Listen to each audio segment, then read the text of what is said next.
Today we are talking about how the mental load contributes to burnout. And stay tuned until the end because I'm going to share one small step that you can take that will help you change your approach to the never-ending to-do list so that you can either avoid burnout if you're not there yet or start to recover if you're already there. In episode 17, I talked about productivity and the invisible load of motherhood. That episode was really an invitation to reframe what productivity can look like when we are managing a lot of different needs on top of our own tasks that need to get done. But today I want to talk about acknowledging how burnout can show up when the mental load becomes way more than we can handle. The mental load is the constant tracking of things that need to get done.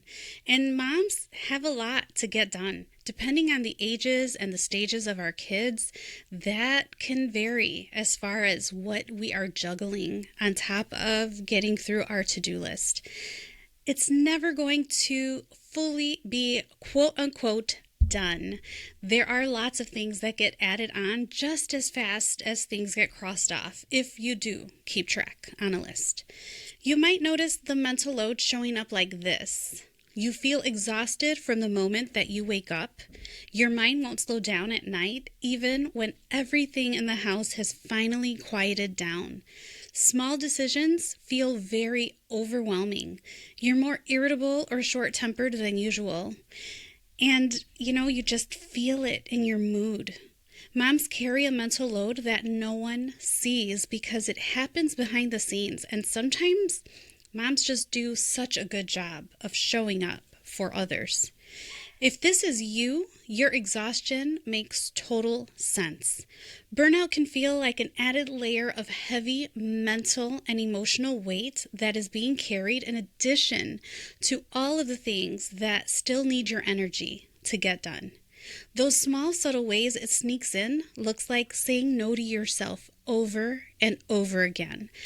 Saying yes to others when you're already stretched thin, and carrying too many responsibilities at once. And trying to get everything done perfectly or meeting very high standards. And over time, those small moments of self-neglect add up. When we talk about burnout, it's usually because we're already there or on the verge of it. For a lot of moms, everything looks fine from the outside, but something is happening quietly underneath the surface of the to-do list. It isn't necessarily obvious at first. On paper, everything looks fine. The schedules look like they will work. The systems are put in place, and you're getting things done. But inside, something feels off. It happens in small, subtle ways, and it might not seem like it matters very much because you keep on managing your responsibilities. You keep showing up to take care of others, and you keep meeting deadlines and crossing things off of the to-do list. But as the list continues to grow and life keeps on getting busy and kids' needs are more than expected, moms tend to try to keep up. Things start to feel heavy, exhausting, and even draining. And being productive, maybe it was a good idea, but a lot of times it comes at the cost of slowly neglecting your own needs.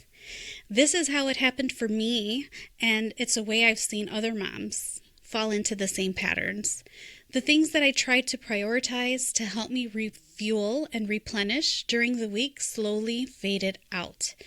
Sometimes it's because the list kept on growing. Sometimes it was things that I couldn't control or manage, especially in my former position. But sometimes it was just a matter of trying to be productive at all costs because that's how I grew up, having to get things done. For me, it looked like skipping lunch, not drinking enough water, telling myself I'd go for a walk later, but then not following through, skipping workouts until I just stopped working out altogether. Eventually, even writing became a chore. It became something else that, even though I really enjoy doing it, I just didn't have time to do it. Over time, I wasn't just tired, I was depleted. I was running on empty.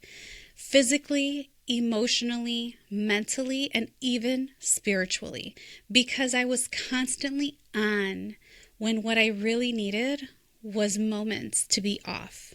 So what if burnout isn't just about doing too much, but about neglecting something you've needed over an extended period of time? So what is one small step that can help you to prevent getting to the point of burnout, or help you start to address it if you're already there? One thing that I want to challenge you to do is reintroduce one thing into your life that is just for you.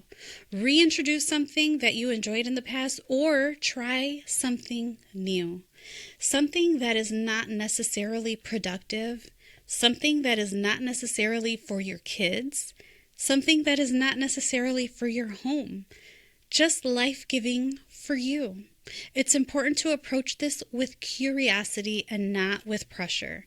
If there is something you used to enjoy but just don't anymore, that's okay, because motherhood does change you.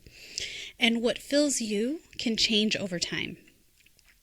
Here are some questions that can help you reflect on what you might need. Think about your past week and ask yourself, what parts of my days felt good to me over the past week? What types of activities seemed light and not heavy over the past week? And if those questions are hard to answer and you're in a busy season and it's hard to think of something that felt good or light, we can try to reframe the question and ask it at a different time of day. Reframe it and ask it at the end of a day, at the end of a busy day, a day that felt exhausting, a day that felt like you were under a lot of pressure. And maybe a day that you didn't get to have things play out the way that you had hoped or planned for. The question I would reframe to ask is, what is one thing I wish I could have done today that would have been for me?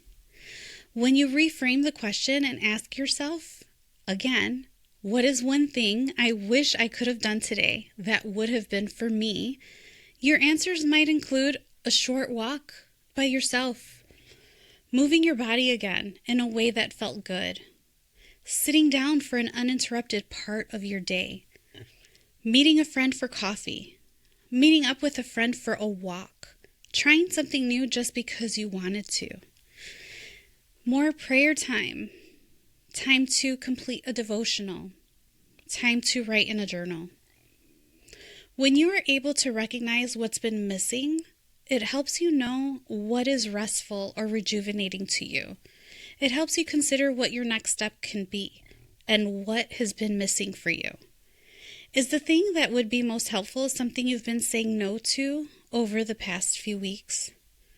Is it something that you can make time for tomorrow or in the week ahead? Is it something that requires some planning? Or is it something that just requires an intentional decision to prioritize into your day somehow? Let's do this together and find one small thing that can be integrated into our next week. For me, I am choosing movement. So that can look like a walk, a hike, a run, or a trip to the gym in the week ahead. Remember, burnout doesn't happen overnight, and recovery won't either. The mental load that comes with motherhood isn't something that can be eliminated completely, but you don't have to get it all done at once, and you don't have to neglect your own needs in the process of getting things done. This mindset shift is a start to changing the pattern from being on for everyone else and making some space to just be you again. Instead of pushing harder, this step can help you be more gentle with yourself, to slowly reconnect with the woman you see in the mirror every day, not just as a mom, but as a whole person with needs, desires, and limitations. Because caring for yourself isn't separate from caring for your family. It's part of how you do it well. I'm challenging you, and I hope that you're able to come back with a good report of something that you did that was life-giving and rejuvenating for you. Thank you for being with me on Mom's Way to Wellness. Thank Thank you for listening to today's episode. If you thought of someone who can use the encouragement that you received from this episode, please share it with them.